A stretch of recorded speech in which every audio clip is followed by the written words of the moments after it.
Hello guys, आजच्या लेक्चरमध्ये आपण मध्यवर्ग बघणार आहोत. आपल्याला अष्टांगहृदयीच्या 5व्या अध्यायामध्ये सगळ्यात शेवटचा वर्ग मध्यवर्ग सांगितलेला आहे आणि तुम्हाला एक्झामच्या पॉईंट ऑफ व्ह्यूने खूप महत्त्वाचा हा वर्ग आहे. याच्यामध्ये तुम्हाला गुणधर्माचा श्लोक दिला आहे. तो श्लोक तुम्ही सगळ्यांनी करणं कंपल्सरी आहे, कारण की मोस्ट ऑफ दी वेळेस 5व्या अध्यायामधून SAQ विचारले जातात आणि त्याच्यामध्ये पण मध्यवर्ग विचारला जातो. कधी कधी फक्त मध्यवर्गाचे गुणधर्म लिहा असा पण SAQ येतो. मग ते जेव्हा तुम्ही गुणधर्म लिहिता तेव्हा जर तुम्ही असं थेरी फॉर्मॅटमध्ये लिहिलं किंवा पॅरेग्राफ फॉर्ममध्ये लिहिलं तर तेवढं स्पष्टपणे ओळखायला नाही येत. म्हणून जर तुम्ही श्लोक टाकला तर तुम्हाला मॅक्झिमम मार्क्स पण भेटू शकतात. त्याच्यामुळे हा श्लोक करणं कंपल्सरी आहे मध्यवर्गाचा. सगळ्यात आधी आपण मध्यवर्गाचे गुणधर्म बघूया. गुणधर्मामध्ये हा श्लोक सांगितलेला आहे. दीपनम रोचनम मध्यम तीक्ष्ण उष्णम तुष्टिपुष्टिदम सस्वादु तिक्तकटुकम अम्लपाक रसंसरम सकषायम स्वर आरोग्यः प्रतिभावर्णः कृतलघुः नष्टनिद्राः अतिनिद्राभ्यः हितं पित्तास्त्रदूषणं कृष्यस्थूलहितं वृक्षं सूक्ष्मं स्त्रोतो विशोधनं वातश्लेष्महरं युक्ताः पित्तं विषवन्दनेताः. या श्लोकामध्ये जर आपण व्यवस्थित बघायला गेलं तर पहिल्या 2 लाईनीमध्ये गुणधर्म दिलेत आणि बाकीच्या लाईनमध्ये त्याचे काय काय उपयोग आहेत किंवा कशा प्रकारे जर आपण मध्य वापरलं तर आपल्या शरीरामध्ये काय आपल्याला रिझल्ट दिसतात हे सांगितलेलं आहे. आता याच्या एका शब्दाचा आपण अर्थ बघूया. जर मध्य आपण घेतले थोड्या प्रमाणात आणि योग्य ते मात्रेत आणि योग्य त्यावेळी जर मध्य घेतलं तर आपल्याला ते दीपन करायचं कार्य करतं. तसेच रोचन, अरुचीच्या पेशंटमध्ये आपण अल्प प्रमाणामध्ये मद्य देतो. रोचन म्हणजे तोंडाची चव जी काही गेलेली असते ती चव प्राप्त करून देतं. दीपन करतं, जे आपले जठराग्नी आहे त्यांना प्रदीप्त करण्याचं काम करतं. ते तीक्ष्ण उष्ण गुणाचं आहे, म्हणूनच त्याचं दीपन हे कार्य सांगितलेलं आहे. तीक्ष्ण उष्ण गुणाचं तुष्टी देतं, म्हणजे मनात समाधानाची भावना निर्माण करतं. आणि पुष्टी म्हणजे शरीर धातूचे पोषण करतं किंवा शरीराचं बल वाढवण्याचं कार्य करतं. सस्वादु तिक्तकटुक अम्लपाक रसंसरम, ह्याच्यामध्ये अम्लरस आणि अम्लविपाक हा वर्ड बघा. मद्याचा अम्लविपाक आहे आणि अम्लरस आहे. तसंच त्याच्यामध्ये किंचित मधुर रस पण सांगितलेला आहे. तिक्तकटू हे रस पण त्याच्यामध्ये सांगितलेले आहेत, पण प्रामुख्याने अम्लरस आणि अम्लविपाक सांगितलं आहे. अम्लरस आणि अम्लविपाकामुळेच ते रोचन हे कार्य करतं, हे पण आपल्याला लक्षात घेतलं पाहिजे. या ठिकाणी मद्यामध्ये अम्लरस अम्लविपाक आहे, तसेच थोड्या प्रमाणामध्ये मधुर रस आणि तिक्तकटू रस पण आपल्याला आढळतात. सरगुण हा मद्याचा आहे. सरगुण म्हणजे काय, शरीरामध्ये गेल्याबरोबर तत्काळ आपल्या शरीरामध्ये सर्वत्र पसरतं आणि लगेच आपल्याला बघा, जे मद्य घेतात व्यक्ती अतिप्रमाणात जर मद्य घेतलं तर आपल्याला त्यांनी मद्य घेतल्याबरोबर 1-2 मिनिटांमध्ये त्यांचे हावभावावरून आपल्याला कळतं की यांनी मद्याचं सेवन केलेलं आहे.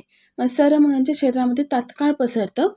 सकषायकम, थोड्या प्रमाणात कषाय रस पण असल्यामुळे ते स्त्रोतसांचं स्तंभन करायचं कार्य करतं. तसेच स्वर आरोग्य प्रतिभा वर्ण, जर अल्प प्रमाणात घेतलं आपण आणि योग्य त्या वेळी घेतलं, योग्य त्या पेशंटमध्ये दिलं तर आणि युक्तिपूर्वक दिलं तर ते स्वर आरोग्य तसेच प्रतिभा आणि वर्ण प्रदान करणारे ठरतं. पुढच्या लाईनमध्ये सांगितलं नष्ट निद्राभ्यः अतिनिद्राभ्यः, हे दोन्ही पेशंटमध्ये कामाला येतं. ज्यांना झोप येत नाही त्या पेशंटमध्ये पण कामाला येतं आणि अतिनिद्रा ज्याच्यामध्ये आहे त्याच्यामध्येही कामाला येतं. मग निद्रा नाश झालेल्यामध्ये कसं उपयुक्त ठरतं, वात प्रकोपामुळे निद्रेचा नाश झालेला असतो, मग वाताचं शमन करून निद्रा प्राप्ती करून देतो, हे मद्याचे काम आहे. त्याच्यामध्ये पण प्रामुख्याने आपण सुरामध्ये वापरतो, ज्यांच्यामध्ये निद्रानाश झालेला आहे. नष्ट निद्रानाशामध्ये सुरामध्ये वापरतो, ते वाताचं शमन करतो आणि निद्रा प्राप्ती करतं. आणि अतिनिद्राभ्यः, जे श्लेष्मवृद्धीमुळे अतिनिद्रा येते त्यावेळी कफाचा नाश करून निद्रेचा सुद्धा नाश केला जातो आणि त्याच्यामध्ये प्रामुख्याने माधव नावाचं मद्य दिलं जातं. आता सुरा म्हणजे काय, माधव म्हणजे काय, ते आपल्याला पुढच्या स्लाइड्समध्ये बघायचं. पण इथं तुम्ही लक्षात ठेवा की निद्रेचा नाश झाला असेल तेव्हा निद्रा प्राप्ती करण्यासाठी सुरा हे मद्य दिलं जातं आणि अतिनिद्रा असेल त्या पेशंटमध्ये निद्रेचा नाश करण्यासाठी माधव हे मद्य दिलं जातं. हे झालं निद्रेबाबत. हितम पित्तास्त्र दूषण, मद्य हे तीक्ष्ण उष्ण गुणाचं असल्यामुळे पित्त आणि रक्ताला दूषित करणारे ठरतं. पित्त अस्त्र म्हणजे रक्त घ्यायचं आहे, पित्त आणि रक्ताला दूषित करणारे ठरते. तसंच कृष्य स्थूलहित, कृश व्यक्तीसाठी पण उपयुक्त आहे आणि स्थूल व्यक्तीसाठी पण उपयुक्त आहे असं सांगितलेलं आहे. आता इथं आपल्याला बघायचं आहे की कृशासाठी कसं उपयुक्त आहे. जे काही त्याचा तीक्ष्ण, उष्ण किंवा सूक्ष्म सर गुण आहे त्याच्या मदतीने ते सगळं स्त्रोतसांमधला अवरोध दूर करतं आणि आहार रसाबरोबरच सर्व धातूंचं वर्धन करून कृष्य व्यक्तीला स्थूल बनवतं किंवा प्राकृत रचनेमध्ये आणतं. मग आता स्थूल व्यक्तीसाठी कसं उपयुक्त आहे. स्थूल व्यक्तीमध्ये स्त्रोतसातील जे काही मेद आणि कफ यांचा अवरोध झालेला असतो किंवा मेद आणि कफ संचित झालेला असतं ते तीक्ष्ण उष्ण गुणामुळे त्याचा नष्ट करतो आणि मेदाचं क्षपन होतं म्हणजे मेद कमी होतं आणि स्थौल्यता पण कमी होते. असं स्थूल व्यक्तीमध्ये आपण त्याचा विचार करू शकतो. तसेच वृक्ष गुणधर्म आहे, सूक्ष्म गुणधर्म आहे, स्त्रोतो विशोधन हे पण आपल्याला मध्याचं कार्य सांगितलंय. वातश्लेष्महर युक्त्याः पित्तम विषवंदनेताः. वात आणि श्लेष्म हरम म्हणजे कमी करतं, वात आणि श्लेष्म यांना कमी करतं, वात कफाचा नाश करतं. तसंच युक्तिपूर्वक पिलं तर ते अमृताप्रमाण ठरतं किंवा युक्तिपूर्वक जर नाही घेतलं तर ते विषाप्रमाणे ठरतं. मद्यपान सगळ्यात आधी त्यांनी सांगितलं आहे युक्तिपूर्वक घेतलं तरच हे वरचे जे काही आपल्याला हे गुणधर्म सांगितलेले आहेत हे सगळे गुणधर्म तेव्हाच लागू होतात जेव्हा ते मद्याचं आपण सेवन युक्तिपूर्वक करतो, योग्य त्या मात्रेमध्ये, योग्य त्या व्यक्तीमध्ये करतो तेव्हा. जर ते युक्तिपूर्वक सेवन नाही केलं तर ते आपल्या शरीराला विषाप्रमाणे घातक ठरू शकतं असं त्यांनी सांगितलेलं आहे. म्हणजे आत्ताच्या काळामध्ये जे काही मद्याचं सेवन चाललंय ते युक्तिपूर्वक न होता आपण टेन्शनचं एक रिझन देतो, का मद्य घेतलं किंवा का दारू पिली याचं टेन्शन रिझन देतो किंवा काही वेगवेगळे रिझन देतो. परंतु ते योग्य प्रमाणामध्ये घेतलं पाहिजे आणि योग्य त्या व्यक्तीनेच घेतलं पाहिजे. आधीच्या काळी ॲनेस्थेशिया म्हणून पण मद्याचा उपयोग करायचे कारण की तेव्हा अनेस्थेटिक ड्रग्स निर्माण झाले नव्हते म्हणून जे काही वैद्य होते ते अनेस्थेशिया म्हणून यूज करायचे मद्याचा. आपण आणखीन एकदा त्याचे श्लोक वाचूया. दीपन करणारा आहे मद्य, रोचन किंवा अरुचीच्या पेशंटमध्ये उपयुक्त. तीक्ष्ण उष्ण गुणाचा आहे, तुष्टी याचा पण अर्थ तुम्हाला सांगितला. स्वादू तिक्त कटुकम अम्ल पाक रसम सरम. आम्ल पाक आणि आम्लरस प्रामुख्याने आढळतो. तसंच थोड्या प्रमाणात मधुर रस, तिक्त रस आणि कटुर रस पण आढळतो. सरगुणात्मक आहे म्हणजे पूर्ण शरीरामध्ये तात्काळ पसरतं. सकषायकम स्वर आरोग्य प्रतिभा वर्ण कृतलघुः. तसंच नष्ट निद्रा अतिनिद्रा बेह, निद्रानाश झालेल्या पेशंटमध्ये पण देतो आणि अतिनिद्रा पेशंटमध्ये पण देतो. हितम पित्त अस्त्र दूषण, पित्त आणि रक्त यांना दूषित करणारे आहे. कृष्य स्थूल हितम, कृष्य व्यक्तीला स्थूल करण्यासाठी आणि स्थूल व्यक्तीला कृष्य करण्यासाठी मद्यपानचा उपयोग केला जातो. त्याच्यामध्ये तुम्हाला सुरा आणि माधव हे 2 एक्झाम्पल सांगितले होते. वृक्ष आहे, सूक्ष्म आहे, स्त्रोतो विशोधन करणारे त्याचा एक गुणधर्म आहे. वात आणि श्लेष्म हरम म्हणजे वात आणि श्लेष्म यांचा क्षय करतं युक्तिपूर्वक घेतलं तर. पण जर युक्तिपूर्वक नाही पिलं तर ते विषाप्रमाणे आपल्या शरीराला घातक ठरू शकतं. ही सगळे झाले मद्याचे गुणधर्म. आता आपल्याला पुढं बघायचं आहे नवीन मद्य किंवा पुराण मद्य यांच्यामध्ये काय फरक आहे. मोस्ट ऑफ द वेळेस आपण पुराण मद्य हे श्रेष्ठ सांगतो कारण की जितके जुनं मद्य असेल तितकं त्याच्यामध्ये गुणाची वृद्धी झालेली असते. आपण याच्या आधीच्या श्लोकमध्ये जे काही गुण बघितले तितके पुराण मद्य जितकं जास्त जुनं मद्य असेल तितकं जास्त उपयुक्त असं म्हटलं जातं. बघा नवीन मद्य पुराण मद्य यांचं क्लासिफिकेशन दिलेलं आहे. नवीन मद्य हे गुरु असतं आणि दोष निर्माण करणारे असते. गुरु गुणात्मक आहे आणि दोषांचं पण निर्माण करणारे आहे म्हणजे त्रिदोष प्रकोपक आहे. आणि पुराणमध्ये हे लघु गुणात्मक आहे आणि दोष प्रकोप न करणारा आहे जर ते पण युक्तिपूर्वक पिलं तर. त्यामुळे पुराणमध्ये आपण मोस्ट ऑफ द वेळेस पेशंटला प्रेफर करतो. पुढे सांगितलेलं आहे मद्यपान निषेध, कोणी मद्यपान घ्यायचं नाहीये याबद्दल सांगितलंय. तर मद्याचा आपण गुणधर्म काय बघितलं, तीक्ष्ण आणि उष्ण गुणधर्म आहे म्हणून जो उष्ण आहार विहार करतो त्या व्यक्तीने मद्यपान निषेध सांगितलेला आहे. विरेचन घेतलेल्याने, विरेचन आपण कधी देतो जेव्हा पित्त प्रकोप झाला असेल तेव्हा देतो. त्या पित्ताला बाहेर काढण्यासाठी आपण विरेचन देतो. मग ज्या व्यक्तीचं नुकतंच विरेचन झालेलं आहे त्या व्यक्तीमध्ये आपण मद्यपान निषेध सांगितलेला किंवा त्या व्यक्तीला आपण मद्यपान देत नाही. भुकेने व्याकुळ असलेला व्यक्ती त्याच्यामध्ये मद्यपान देत नाही. अति तीक्ष्ण, अतिमृदू आणि अल्प सामग्रीने बनवलेलं मद्य जे की योग्य संधान न झालेलं असतं म्हणून आपण ते मद्यपानात आपण पेशंटला देत नाही. मद्यपान करताना खूप सारे नियम सांगितलेले आहेत, त्या सगळ्या नियमाचं पालन करूनच मद्याची निर्मिती केली जाते. विशिष्ट संधान काल सांगितलेला आहे, विशिष्ट संधान पात्र सांगितलेलं आहे, संधान स्थान सांगितले, संधान कार्य सांगितले, काळ सांगितलेला आहे.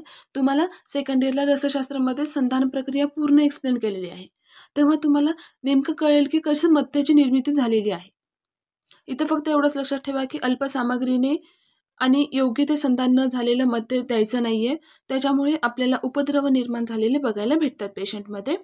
तसेच अतिउष्ण आहार विहार करणारे, विरेचन घेतलेल्याने भुकेने व्याकुळ असलेल्या पेशंटमध्ये पण आपल्याला मद्यपान निषेध सांगितलेला आहे. तर पुढे आपण बघूया. मद्याचे वेगवेगळे प्रकार सांगितलेले आहेत. सगळ्यात आधी एक पॉईंट क्लिअर करून घ्या. इथेच तुम्हाला पॉईंट क्लिअर करते. आसव आणि आरिष्ट हे दोन मेन प्रकार आहेत आपल्या मद्याचे. आसव म्हणजे अग्नीचा वापर न करता बनवलेले मद्य आणि अरिष्ट म्हणजे अग्नीचा वापर करून बनवलेले मद्य. मग आता आसव श्रेष्ठ असेल का अरिष्ट श्रेष्ठ असेल असा प्रश्न पडतो. अग्नीचा वापर केलाय म्हणजे ते लघुगुणात्मक झालं, त्याच्यामुळे आपण अरिष्ट हे श्रेष्ठ मानतो आसवपेक्षा. पण काही पेशंटमध्ये आसवचे पण खूप चांगले रिझल्ट आपल्याला बघायला भेटतात. क्लिअर झालं. आसव म्हणजे अग्नीचा वापर न करता बनवलेले मद्य आणि अरिष्ट म्हणजे अग्नीचा वापर करून बनवलेले मद्य.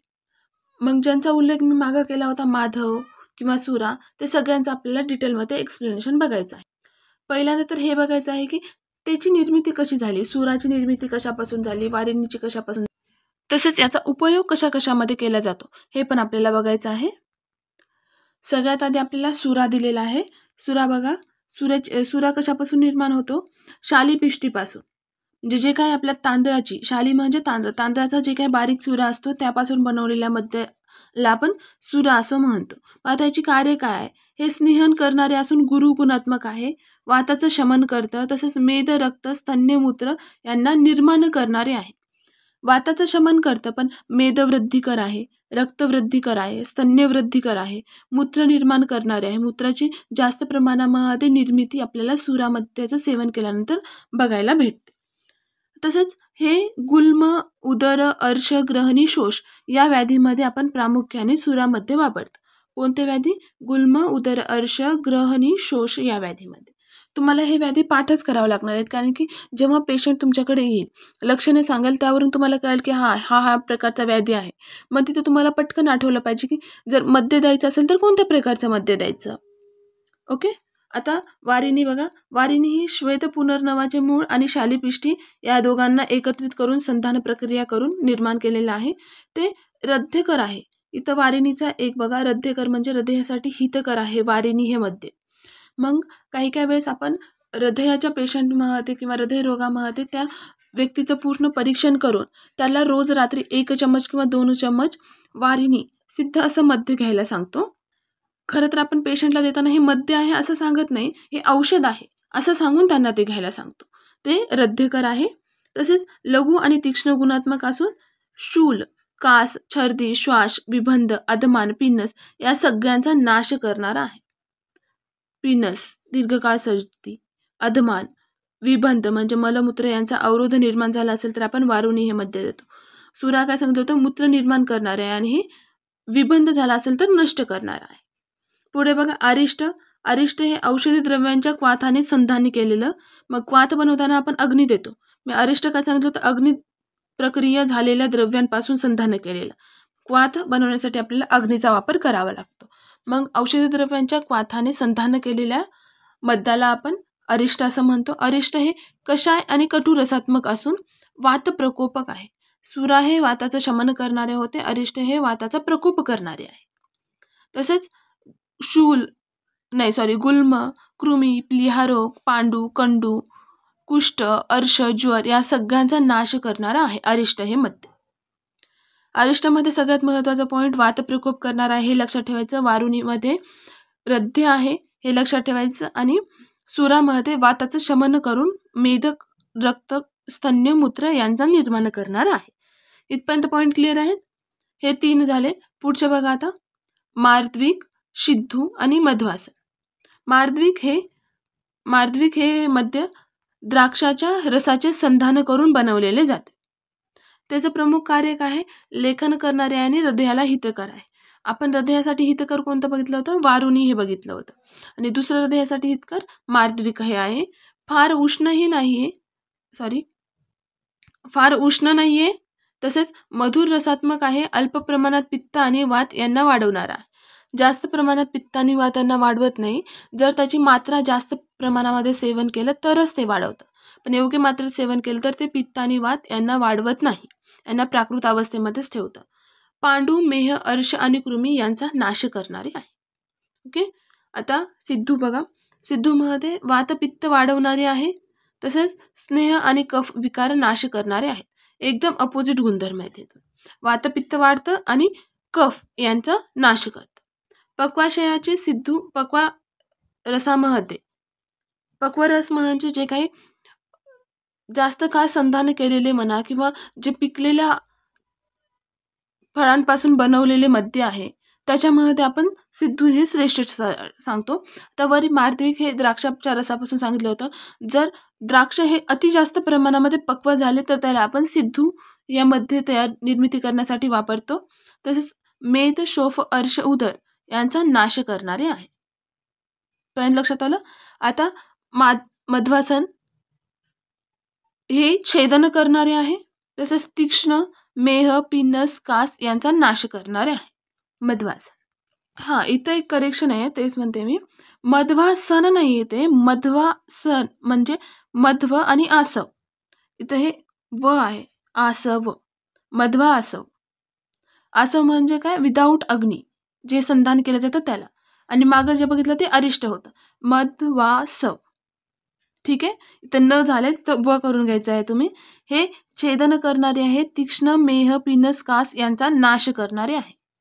जर पुराण आसव असेल तर त्याच्यामध्ये जास्तीत जास्त तीक्ष्ण उष्ण गुण आपल्याला बघायला भेटतो, म्हणून ते छेदन आणि तीक्ष्ण उष्ण अशा व्याधींवर पण उपयुक्त ठरतं. होप सो इथपर्यंत सगळ्यांना समजलं असेल. एकदा याचं पूर्ण रिव्हिजन तुम्हाला सांगते. आपण काय बघितलं आधी? ह्या स्लाईडवर आपण बघू लास्टच्या. मद्याचे गुणधर्म पहिल्या पॉईंटमध्ये बघितलं, त्याचा तुम्हाला श्लोक करायचा आहे. श्लोक आणखीन एकदा म्हणून दाखवते. दीपनम, रोचनम, मध्यम.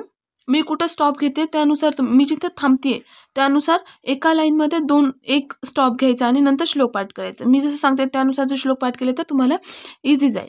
बघा, दीपनम, रोचनम, मध्यम इतकं एकदा पाठ करायचं. नंतर तीक्ष्ण, उष्ण, दृष्टिपुष्टिदम. पुढे स्वादु, तिक्त, कटुकम, अम्लः, पाकरसम, सरम. कषाय, स्वर, आरोग्य, प्रतिभाः, वर्ण, कृतलघुः. नष्ट निद्राः, अतिनिद्राभ्यः, हितं, पित्तास्त्र, दूषणम. कृष्य, स्थूल, हितं, वृक्षम, सूक्ष्मं, स्रोतो, विशोधनम. वातश्लेष्महरम, युक्त्याः, पित्तं, विशद, वन्यता. हे सगळे काय झाले? मद्याचे गुणधर्म झाले. मग आपण दुसऱ्या पॉईंटमध्ये काय बघितलं होतं? पुराण मध्य आणि नवमध्य बघितलं होतं. पुराण हे काय असतं? दोषांचा प्रकोप करणारे असतं आणि नव हे दोषांना वाढवत नाही. तसेच नवमध्ये गुरुगुणात्मक आणि पुराणमध्ये हे लघुगुणात्मक सांगितलंय. तिसऱ्या पॉईंटमध्ये मद्यपान निषेध सांगितला. चौथ्या पॉईंटमध्ये आपण मद्याचे प्रकार बघितले, त्याच्यामध्ये पण 6 मेनली पाठ करायचे आहेत. सुरामध्य, वारुणी, तसेच अरिष्ट सांगितलं तुम्हाला, मार्द्विका सांगितलं, तसेच सिद्धू हे सगळ्यात आधी आपण बघितलं होतं, आणि माधवासव. असे आपल्याला 6 प्रकारचे मद्याचे प्रकार पाठ करायचे. खूप सारे मद्याचे प्रकार आहेत, पण मोस्टली हे 6 तर तुम्हाला पाठच करायचे. ठीक आहे. होप सो इथपर्यंत तुम्हाला मध्यवर्ग सगळ्यांना समजला असेल. नाही समजलं तर पुन्हा एकदा लेक्चर बघा आणि मी ज्याप्रमाणे सांगितलंय त्याप्रमाणेच नोट्स प्रिपेअर करा.